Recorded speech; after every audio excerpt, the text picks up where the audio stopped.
Hello बच्चों, अब तक हमने वेक्टर्स का वर्कशीट 1, वर्कशीट 2 कंप्लीट कर लिया है। आज हम वेक्टर की थर्ड वर्कशीट कंप्लीट करने जा रहे हैं। स्टार्ट करने वाला हूं, एक्चुअली 2-3 वीडियो लगेंगे ये कंप्लीट करने के लिए। तो इस वर्कशीट का नाम है वेक्टर्स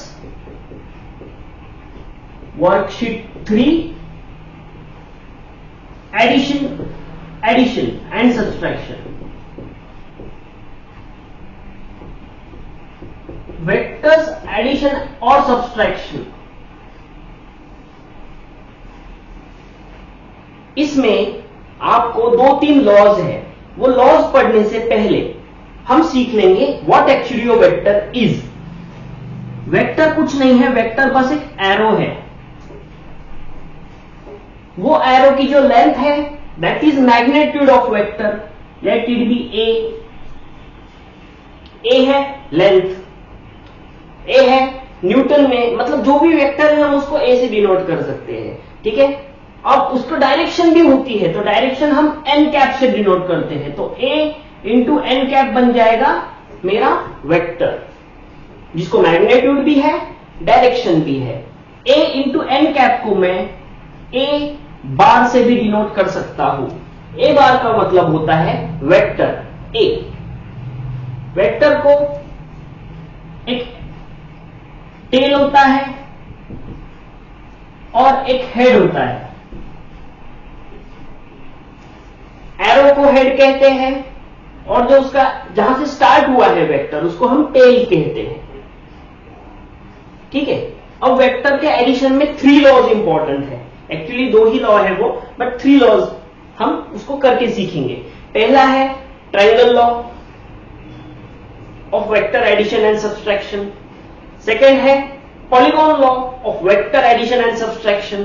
थर्ड है parallelogram law of vector addition and subtraction. ये 3 लॉ अगर आप अच्छे से सीख जा रहे हो तो आपको वेक्टर में दिक्कत नहीं आएगी। तो पहला मैं ट्रायंगल लॉ पढ़ाता हूं। Triangle law for vector addition. Vector addition,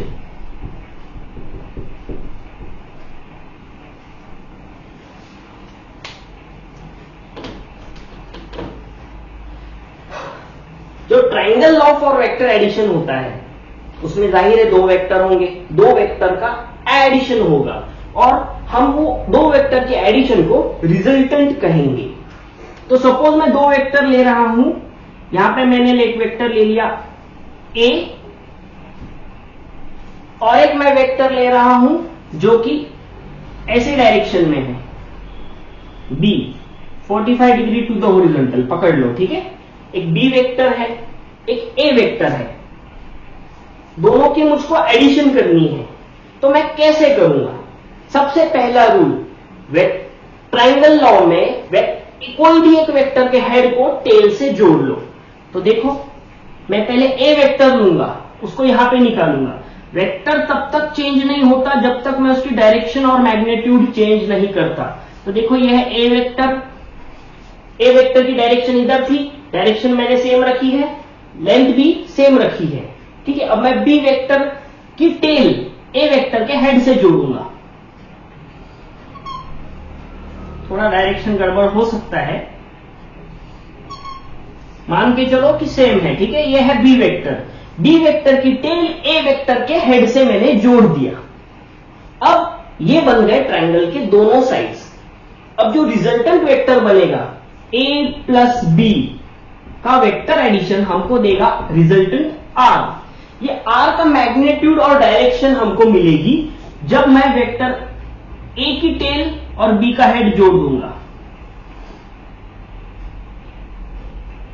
ये बन गया vector r। But sir vector r की डायरेक्शन किधर है? तो वेक्टर r की टेल ये है जो a की टेल है और वेक्टर r का हेड जो b का हेड है। ये बन गया मेरा resultant. Triangle law for vector addition से क्या सर हम पहले बी ले सकते हैं फिर ए ले सकते हैं? चलेगा, लेट अस ट्राई। पहले मैं बी लेके बताता हूं आपको। इस बार मैंने पहले ले लिया है बी फिर बी के हेड से ए की टेल जोड़ूंगा, ये बन गया मेरा ए। ठीक है, अब अगर मैं बी की टेल ए के हेड को जोड़ूं तो बन जाएगा मेरा रिजल्टेंट। देखो, ये रिजल्टेंट का मैग्नीट्यूड ये रिजल्टेंट के मैग्नीट्यूड के बराबर है, ये रिजल्टेंट की डायरेक्शन ये रिजल्टेंट की डायरेक्शन के बराबर है। तो ट्रायंगल लॉ में दोनों भी तरीके सही है। a plus B is equal to R आएगा और हम b प्लस ए भी कर सकते हैं उसको। तो वेक्टर एडिशन इज कम्यूटेटिव। ठीक है, तो हमने ये वेक्टर एडिशन सीख लिया। लेट अस ट्राई और कुछ वेक्टर्स के साथ में ये हो सकता है क्या। हाँ, अगर मैं एक वेक्टर ले लूं a, उसको परपेंडिकुलर वेक्टर ले लूं b, क्या हम इन दोनों को ऐड कर सकते हैं? तो यस, हम इन दोनों को इजीली ऐड कर सकते हैं। ये एक वेक्टर ले लिया a, दूसरा वेक्टर की टेल उसके हेड को जोड़ दिया, ये हो गया मेरा b। अब ये टेल से लेकर हेड तक जो भी आएगा वो होगा resultant for a plus B. समझ गए? यहां तक सिंपल था। अब मैं ये सेम चीज, अब मुझको a माइनस बी निकालना है। ठीक है, अब ये वेक्टर एडिशन के लिए हो गया। अब मुझको वेक्टर सब्ट्रैक्शन सीखना है। फॉर वेक्टर सब्ट्रैक्शन, सब्ट्रैक्शन के लिए क्या होगा? अब मुझको करना है a vector minus B vector. तो एक्चुअली वेक्टर सब्ट्रैक्शन कुछ होता ही नहीं है। a vector minus B vector को लिखना है a vector plus minus B vector. ठीक है, सपोज उसका रिजल्टेंट आएगा r डैश, r डैश। चलो निकालते हैं a vector plus B minus B vector. अब माइनस बी वेक्टर कैसा होगा भाई? बी वेक्टर ऐसा है, तो माइनस बी वेक्टर क्या होगा? डायरेक्शन सेम रहेगी, मैग्नीट्यूड सॉरी डायरेक्शन उल्टी हो जाएगी, मैग्नीट्यूड सेम रहेगा। ये होगा माइनस वेक्टर बी। ठीक है, ये अगर बी है तो ये वेक्टर माइनस बी है। चलो, अब हमको बस a और माइनस बी की एडिशन करनी है, बस, बाकी कुछ नहीं। ये है वेक्टर a, अब माइनस बी निकाल लो, माइनस बी। अब वेक्टर a और माइनस बी की एडिशन मुझको मिल रही है। टेल टू हेड जोड़ो, टेल टू हेड जोड़ो, आपको मिल जाएगा resultant dash, that is vector a minus B. समझे a माइनस बी कैसे निकालेंगे, a प्लस बी कैसे निकालेंगे? ये addition and subtraction of vector है। ठीक है, आप एडिशन और सब्ट्रैक्शन वेक्टर का यूज करके ज्योमेट्री के बड़े बड़े थ्योरम्स सॉल्व कर सकते हो, ज्योमेट्री के बड़े बड़े क्वेश्चन सॉल्व कर सकते हो very much easily. Vector law से हम सीखेंगे आगे कि ज्योमेट्री में वेक्टर एडिशन को सब्ट्रैक्शन को कैसे डालेंगे।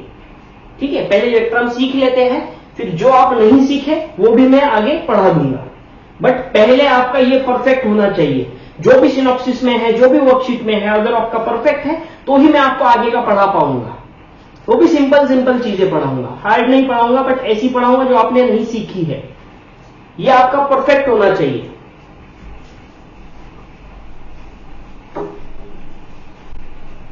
ठीक है, कोई डाउट है ना? तो क्या करना है, तुरंत पूछ सकते हो। अगर इसमें कोई डाउट है तो तुरंत पूछ सकते हो। ठीक है, बड़ा डाउट है तो मत पूछना, छोटा मोटा अगर डाउट है तो अभी पूछ लो। अगर बड़ा डाउट है तो मुझको व्हाट्सएप कर देना, फिर मैं वो पूरा वापस ले लूंगा। ठीक है, अगर आपको डाउट है वेक्टर्स में, वेक्टर की कोई वर्कशीट में, वेक्टर के कोई क्वेश्चन में, मैसेज कर दो, मैं उस पर अगली वीडियो बना दूंगा और लाइव लेक्चर में भी ले लूंगा। ठीक है, अब हमने सीखा है ट्रायंगल लॉ, अब हम पॉलीगॉन लॉ सीख रहे हैं। Polygon law for vector addition. कुछ नहीं है, पॉलीगॉन लॉ सेम है। अगर ये एक वेक्टर ऐसा है a, एक वेक्टर ऐसा है b, एक वेक्टर ऐसा है c, एक वेक्टर ऐसा है d, एक वेक्टर ऐसा है तो सर आप क्या करो अभी, vector A plus vector B plus vector C plus vector D plus vector E, ये करके दिखाओ, इनका रिजल्टेंट आर आएगा, करके दिखाओ। कुछ नहीं करना है, वेक्टर ए का मैग्नीट्यूड लेना है, ऐसी लाइन ड्रॉ करनी है, एरो देना है, जो एरो है वही दो, उल्टे साइड में एरो मत दो, ये हो जाएगा मेरा vector A. Same vector D भी ड्रॉ करना है, वेक्टर सी भी ड्रॉ करना है, वेक्टर डी भी ड्रॉ करना है, वेक्टर ई भी ड्रॉ करना है। ये हो गया vector A B C D E draw. अब ये वेक्टर्स का रिजल्टेंट कैसे आएगा, तो टेल से टेल लेनी है, हेड को हेड देना है, उल्टा निकालना है, ठीक है। ऐसे घूम रहा है तो ऐसे वेक्टर निकालना है, वो बन जाएगा रिजल्टेंट वेक्टर। सिंपल है पॉलीगॉन लॉ, ठीक है। पॉलीगॉन लॉ का प्रूफ भी है, बट अभी हम प्रूफ में इंटरेस्टेड नहीं है, बस ये समझ लो, सिंपल है पॉलीगॉन लॉ, कुछ नहीं, बस एक के बाद एक हेड टू टेल जोड़ते जाना है, जो फाइनल आएगा टेल टू हेड जोड़ देना, खत्म। ओके, बहुत इजी था पॉलीगॉन लॉ। अब नेक्स्ट लॉ पे हम जाते हैं, parallelogram law of vector addition.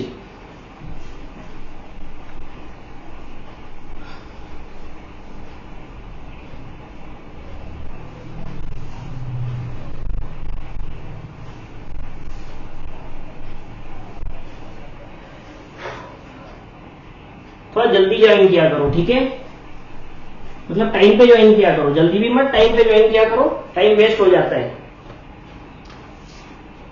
Parallelogram law for vector addition. अब पैरेललोग्राम लॉ में सपोज ये एक वेक्टर है ए, ये एक वेक्टर है बी। अब दोनों को पैरेललोग्राम लॉ से हमको रिजल्टेंट निकालना है, तो how to find it. Same vector A का मैग्नीट्यूड ले लो,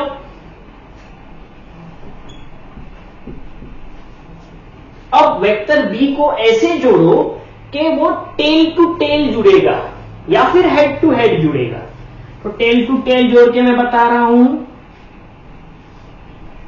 यह है वेक्टर बी, सेम दिख रहा है, हाँ पैरेलल है, मैग्नीट्यूड भी सेम है, ये है वेक्टर बी।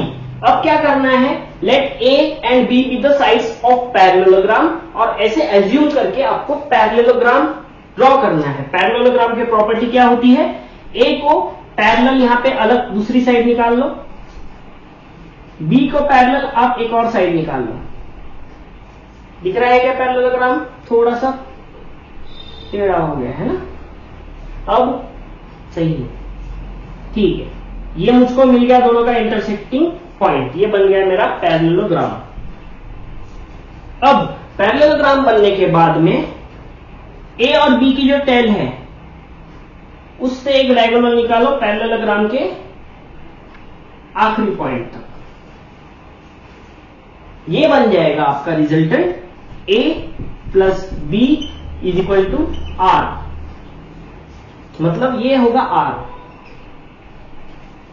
रिजल्टेंट, ठीक है। सर क्या हम इसको अलग तरीके से कर सकते हैं ट्रायंगल लॉ से, हाँ पैरेललोग्राम लॉ भी चलेगा, ट्रायंगल लॉ से किया तो भी चलेगा, बट पैरेललोग्राम लॉ इंपॉर्टेंट है बहुत ज्यादा।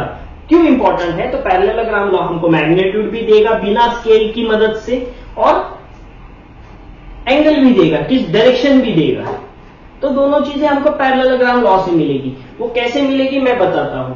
पैरेललोग्राम लॉ में तीन चीजें आती हैं, अब ये तो समझ गया आपको रिजल्टेंट कैसे निकालना है। सेम आप हेड टू हेड जोड़ के भी कर सकते थे, कोई बड़ी बात नहीं है, बस ये दोनों आ जाते फिर से आपको लाइन ड्रॉ करना पड़ती, ठीक है। सेम आएगा रिजल्टेंट, हेड टू हेड जोड़ा तो भी सेम आएगा, ठीक है, रिजल्टेंट आर ही आना है। ट्रायंगल लॉ से भी किया दोनों का तो भी ऐसे ही रिजल्टेंट आएगा, मैग्नीट्यूड और डायरेक्शन में सेम होगा। घर पे ट्राई करके देखो अलग अलग वेक्टर्स लेके, ठीक है। अब हम कुछ फॉर्मूले देखने जा रहे हैं। फॉर्मूलों के लिए हमको एक पता होना चाहिए, दो चार चीजें, एक्चुअली एक नहीं दो चार चीजें पता होनी चाहिए कि theta is angle between A vector and B vector. A vector और बी वेक्टर में का एंगल है थीटा। मतलब सपोज ये ए वेक्टर है और ये बी वेक्टर है, तो दोनों में का एंगल है थीटा। ठीक है, कैसा?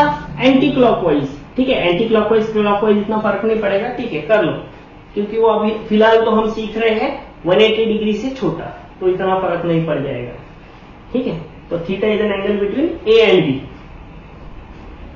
अब alpha is angle between A and resultant vector. ये जो एंगल है उसको हम बोलेंगे अल्फा। अब beta is angle between B and R. B और आर में जो भी एंगल होगा उसको हम बोलेंगे बीटा। बी और आर में बीटा, ए और आर में अल्फा, ए और बी में थीटा। अल्फा बीटा थीटा, ये तीनों के वैल्यूज हमको निकालते आना चाहिए, ऊपर से मैग्नीट्यूड ऑफ आर भी निकालते आना चाहिए। अब इसके लिए फॉर्मूला,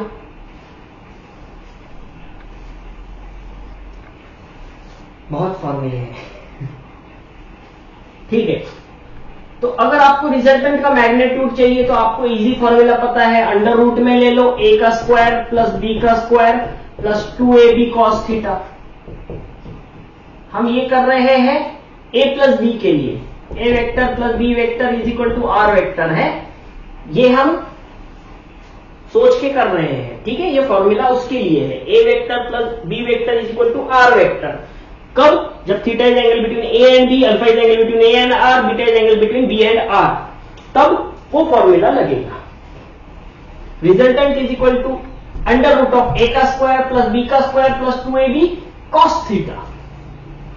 अब हमको थीटा निकालना है, सपोज हमको दिया है ए, हमको दिया है बी, हमको दिया है आर। अब हमको थीटा निकालना है, that is angle between A and B. तो हमको थीटा की वैल्यू कैसे निकालेंगे? ठीक है, यहाँ पे ये सब दिया है तो इसमें ही पुट करके हम थीटा की वैल्यू निकाल सकते हैं। ठीक है, इसमें ही पुट करके हम थीटा की वैल्यू निकाल सकते हैं। अगर ए दिया है, बी दिया है, आर दिया है, तो थीटा की वैल्यू इसमें से निकल जाएगी। ठीक है, अब अगर हमको अल्फा निकालना है, अल्फा कैसे निकालेंगे? तो हमको पता है कि tan अल्फा की वैल्यू हमको ढूंढनी है। tan अल्फा की वैल्यू के लिए बहुत बड़ा डेरिवेशन है, बट यहां पे छोटा सा हमको दिया है। जब भी अल्फा हो, tan alpha is equal to B sine theta upon A plus B cos theta. ठीक है, ऊपर बी का साइन थीटा आएगा, नीचे बी का कॉस थीटा आएगा जब tan अल्फा होगा। जब भी tan अल्फा होगा, ऊपर बी का साइन थीटा, बी का कॉस थीटा, नीचे ए प्लस करना पड़ेगा। अगर सर tan बीटा निकालना हो तो tan बीटा के लिए सेम चीज उल्टी कर दो, ए का साइन थीटा हो जाएगा अपॉन बी प्लस ए का ही कॉस थीटा होगा।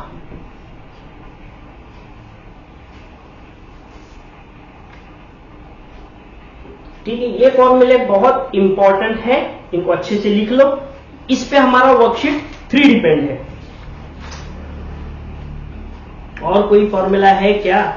और बाकी कोई फॉर्मूला नहीं है, बट छोटी छोटी चीजें हैं जो कि हम क्वेश्चंस में देख लेंगे। ठीक है, क्या होगा जब दो वेक्टर स्ट्रेट लाइन में होंगे और पैरेलल होंगे? क्या होगा जब दो वेक्टर्स अपोजिट होंगे? तब क्या होगा?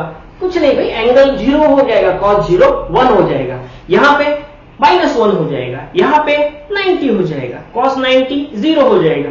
पुट करना है, आंसर निकालना है, ज्यादा टेंशन नहीं लेना है, लर्न करने की जरूरत नहीं है। ठीक है, ये रफ कर देता हूं।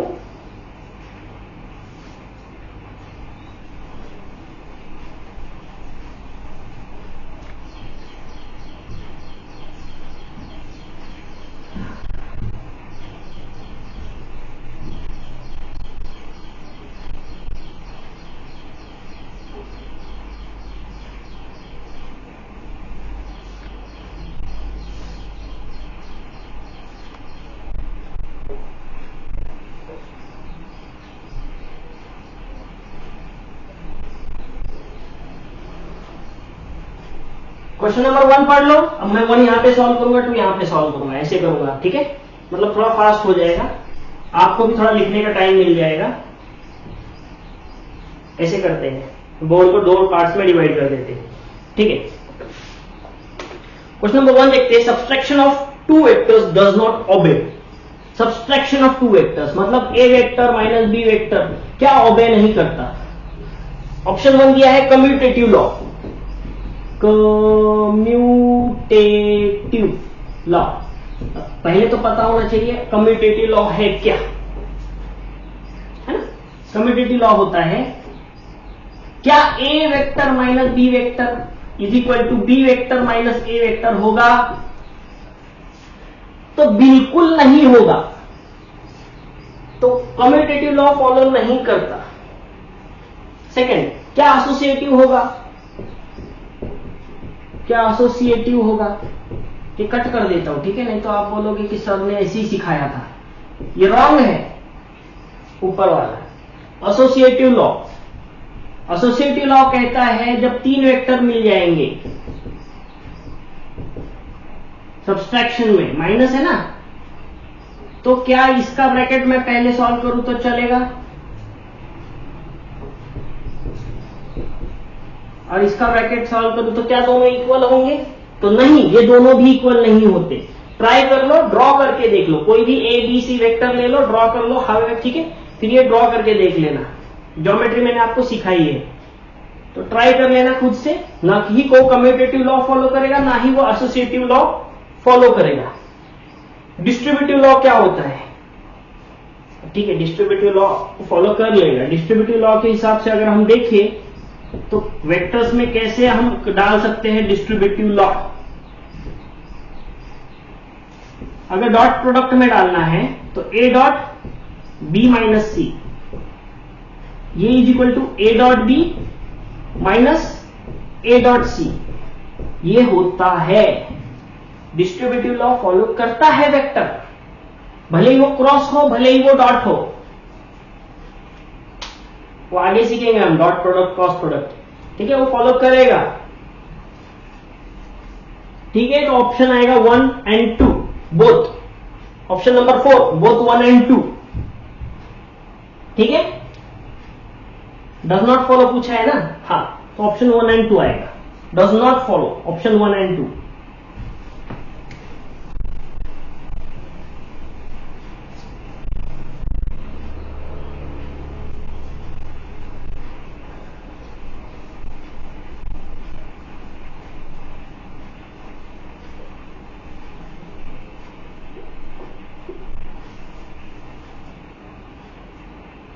ठीक है। Second, 2 vectors A and B lie in one plane, एक प्लेन में है, ठीक है। एज्यूम कर लेते हैं एक प्लेन में अगर कोई भी वेक्टर हो, सपोज एक्स प्लेन में, एक्स वाई प्लेन में है दोनों वेक्टर, ठीक है।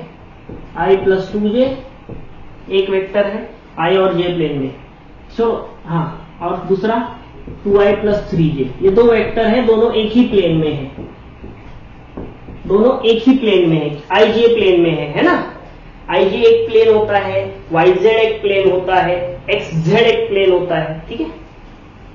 तो ये एक ही प्लेन में है, तो vector C lies in different plane, but vector जो सी है वो डिफरेंट प्लेन में होगा। सपोज उसको ले लेते हैं 2i प्लस 4z,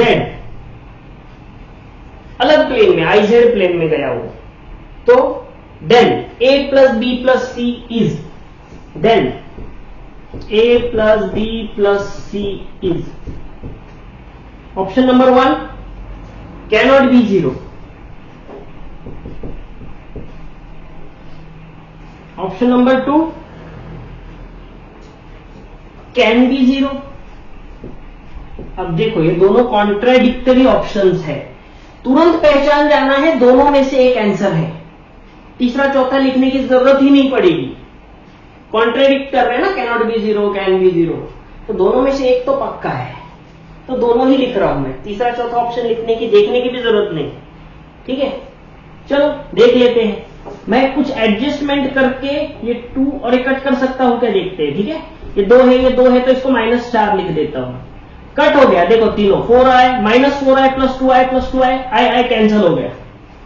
जे और जे को कैंसिल करता हूं, यहां पे भी -3 लिख देता हूं, तो -3j + 3j कैंसिल हो गया।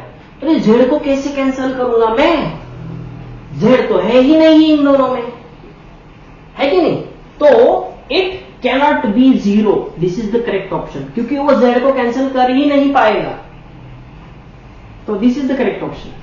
कोई भी 3 वेक्टर्स लेके देखो, दो एक प्लेन में और एक अलग प्लेन में, तो आपको ऐसे ही रिजल्ट मिलेगा। Cannot be 0 is the correct option. Next, third, the magnitude of resultant of 3 unit vectors cannot B. तो अब 3 यूनिट वेक्टर है, यूनिट वेक्टर का मैग्नीट्यूड होता है 1। तो एक यूनिट वेक्टर ले लेते हैं ए, दूसरा यूनिट वेक्टर ले लेते हैं बी, तीसरा यूनिट वेक्टर ले लेते हैं सी। तीनों की डायरेक्शन मैंने सेम रखी है। क्यों? वेक्टर एडिशन में ध्यान दो मैं क्या बोल रहा हूं। अगर 2 वेक्टर्स है और दोनों की डायरेक्शन सेम है, ले लेते हैं 2 वेक्टर लेते हैं, यहां एक वेक्टर लेते हैं P, यहां एक वेक्टर लेते हैं Q। अगर दोनों की डायरेक्शन सेम है तो दोनों की एडिशन हम डायरेक्ट कर सकते हैं, वेक्टर एडिशन करने की जरूरत नहीं है, डायरेक्ट कर सकते हैं। वैसे ही 3 की भी लिए, अगर 3 सेम लाइन में है तो तीनों की भी हम एडिशन डायरेक्ट कर सकते हैं। तो तीनों 1 मैग्नीट्यूड के हैं, तीनों का मैग्नीट्यूड आएगा 3, मैक्सिमम होता है ये, ठीक है। अगर मैंने Q का एंगल चेंज कर दिया तो P + Q कम आएगा, ठीक है। दोनों के अगर सेम डायरेक्शन है तो it will give us maximum resultant. Maximum resultant कब आएगा? जब दोनों के बीच में का एंगल थीटा = 0 आएगा, तो हमको मैक्सिमम मिल गया। मैक्सिमम आउटपुट आ रहा है 3, यूनिट वेक्टर के एडिशन के लिए मैक्सिमम आउटपुट आ रहा है 3। मिनिमम आउटपुट क्या आ सकता है? मिनिमम आउटपुट आएगा -1 -3। मिनिमम आउटपुट आएगा -3, है कि नहीं? तो 3 से लेकर -3 तक जा सकता है। ऑप्शन में देख लो, 3 यूनिट वेक्टर दिए हैं, क्वेश्चन पूछा गया है हमको, there are 3 unit vectors, the magnitude of resultant of 3 vectors cannot be. पहला दिया हुआ है 0, इन तीनों का मैग्नीट्यूड मतलब ए, ये P + Q रफ कर देता हूं, ठीक है। ये मैक्सिमम है, ये मिनिमम है। A vector plus B unit vector plus C unit vector cannot be 0, option 2 1, option 3 2, option गलत लिख दिए क्या, 1 3, ऑप्शन 4 3√2। तो बस आपको नंबर ढूंढना है 3 से लेकर -3, 3 से लेकर -3 है, 3 से लेकर -3 है, 3 से लेकर -3 है, 3 से लेकर -3 नहीं है, क्योंकि 3√2 की वैल्यू होती है 1.414, तो 3 × 1.414 3 से बड़ा ही होगा। तो ये जो है ये वैल्यू 3 को एक्सीड कर देती है। So 3√2 cannot be the vector addition of 3 unit vectors, ठीक है। इसके जगह पे अगर 3.1 भी देते तो भी आप यही ऑप्शन चूज करते।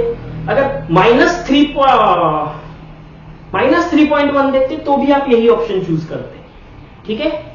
मतलब 3 से लेकर -3 तक चाहिए, ठीक है। रफ कर दो, ये वाला रफ करता हूं, ठीक है।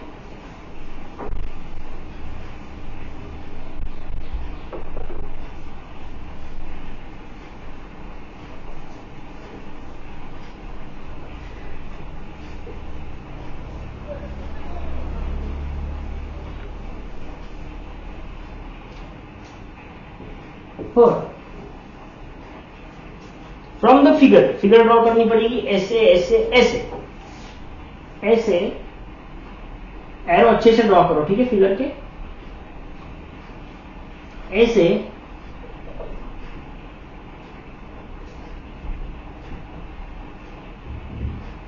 ऐसे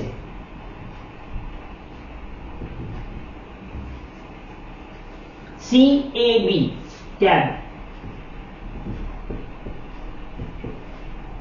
ठीक है। From the figure select the correct option. A plus B is equal to C.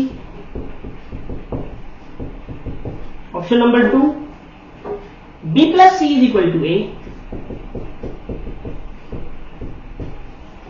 Option number 3, C plus A is equal to B.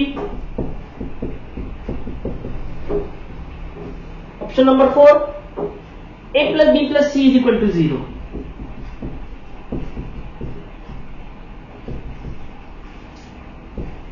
इसके लिए सबसे सिंपल ट्रिक है, शुरू कहां से करना है, जहां से टेल और टेल दिख रहे हैं, यहां से हम शुरू करेंगे। जहां से एरो दिख रहा है वहां तक चलते जाओ। अगर मैं इस तरफ बी की तरफ जाऊं तो खत्म हो जा रहा है रास्ता, यहां से यहां तक चलते हुए, तो लिखो बी। यहां से मैं चलता गया नीचे की डायरेक्शन में, यहां पे रास्ता खत्म, उल्टा एरो आ गया, तो इसलिए मैंने बी लिख दिया, ठीक है, बी वेक्टर हो गया। अब मैं उल्टे रास्ते से जाऊंगा, ऐसे, पहले ऐसे जाऊंगा, लिख दूंगा सी, आगे और रास्ता है, एरो दिखा रहा है, फिर मैं ऐसे जाऊंगा ए, तो B is equal to C plus A मिला। ऐसे और ऐसे गया तो मैं यहां पे आ रहा हूं, ऐसे भी गया तो भी मैं यहां पे आ रहा हूं, ठीक है। तो सही आंसर है C plus A is equal to B. अब मैच करो, C plus A is equal to B. Option number 3 is the correct option. इसके जगह पे आपको दूसरे ऑप्शन भी दे सकते थे, मैं बताता हूं कौन से। इसमें सही option B minus C is equal to A, ये भी हो सकता था। इसमें सही option B minus A is equal to C, ये भी सही हो सकता था। मैं आपको सही ऑप्शंस बता रहा हूं कौन कौन से हो सकते हैं, ठीक है। अब ऐसे भी हो सकता था कि C vector minus B vector is equal to minus A vector, मतलब ऐसे बहुत सारे और पॉसिबिलिटीज हो सकती थी। सो पहले आपको मेन आंसर निकालना है, मैच करना है, मैच हो गया तो ठीक है, नहीं तो आपको सी को इधर लेके देखना है, ए को इधर लेके देखना है, नहीं तो बी को, ऐसा कुछ इंटरचेंज करके देखो, सिंपल रूल फॉलो करेगा, ठीक है, एडिशन और सब्सट्रैक्शन के, क्योंकि वो कम्यूटेटिव है, ठीक है। रफ कर दो, नहीं ये वाला रफ करता हूं, ये सारे सही है, ठीक है, ये सारे सही है, इनमें से कुछ नहीं दिख रहा है। जो भी डाउट हो क्वेश्चन में, आपको कोई एक्सप्लेनेशन नहीं सीख समझ रहा हो, प्लीज मैसेज में लिख दो, कमेंट में लिख दो, कहीं भी लिख दो, मैं समझा दूंगा। अभी मेरे पास टाइम है, स्कूल स्टार्ट होने पे टाइम नहीं रहेगा। एसचांद आरडी शर्मा दोनों कंप्लीट करने हैं, ठीक है, तो ये इसलिए मैं अभी कंप्लीट कर रहा हूं, आप भी ये अभी कंप्लीट करो, बाद में ये इसका रिपीट हार्ड है, बाद में रिपीट नहीं होगा, छुट्टियां है, फायदा उठाते हैं। क्वेश्चन नंबर कौन सा चल रहा है, 5, टाइम हो रहा है। क्वेश्चन नंबर 5 देखते हैं, 5 और 6 खत्म कर देंगे, ठीक है। If A vector and B vector the two vectors with an angle theta between the direction, ठीक है, ये ए वेक्टर है, ये बी वेक्टर है, दोनों के बीच में का एंगल थीटा है, पहले ये बोला है। And the direction of R is expressed with respect to the direction of either A or B. If R makes an angle alpha with A, then अब यहाँ पे हमको दो अलग अलग एक क्वेश्चन पूछा गया है कि A और B एक वेक्टर है, दोनों के बीच में का एंगल थीटा है, और एक इनका रिजल्टेंट बन रहा है A के साथ में अल्फा एंगल बना रहा है, तो इनमें से क्या सही होगा। अगर ए के साथ में अल्फा एंगल बनाता है तो इस फिगर के हिसाब से tan alpha is equal to, क्या बोलो, tan alpha is equal to, alpha जब भी दिखे, अल्फा जब भी दिखे क्या करोगे, भूल गया, बी साइन थीटा। बी ले लोगे, अल्फा लिखा तो बी लेना है, बी साइन थीटा, नीचे लिख दो बी कॉस थीटा प्लस ए, ये ऑप्शन चूज करो। और अगर सेम बी के साथ में पूछे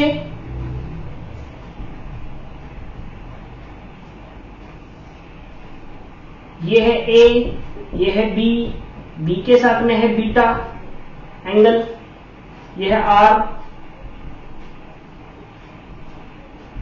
अगर बी के साथ में पूछे तो tan beta is equal to A sine theta upon A cos theta plus B.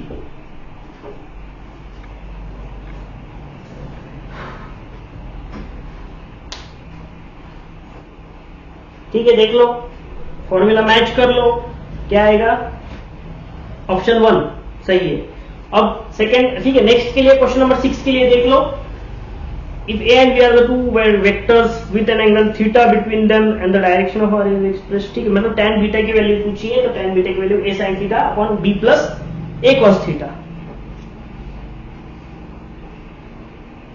Option number 2, ठीक है। अब लेवल 1 और लेवल 2 के क्वेश्चन हम सॉल्व करेंगे, बट उसके पहले आपको ये वीडियो फिर से अच्छे से देखना है, उसके अंदर क्या क्या प्रॉब्लम्स आती है वो मुझको फिर से पूछना है, आप मुझको पूछो, ठीक है। उसके बाद हम लेवल 1 और लेवल 2 कर लेंगे, ठीक है। डाउट्स, अब तक की जितने डाउट्स हैं मुझको व्हाट्सएप करो या फिर कमेंट करो यूट्यूब पे, ठीक है, फिर मैं आगे का आपको सिखा दूंगा। पढ़ाई करते रहो, आपकी एग्जाम होने वाली है जब क्लास का फर्स्ट ऑफलाइन लेक्चर होगा, मैं आपकी एग्जाम लूंगा पूरे समर के कोर्स पे, ठीक है।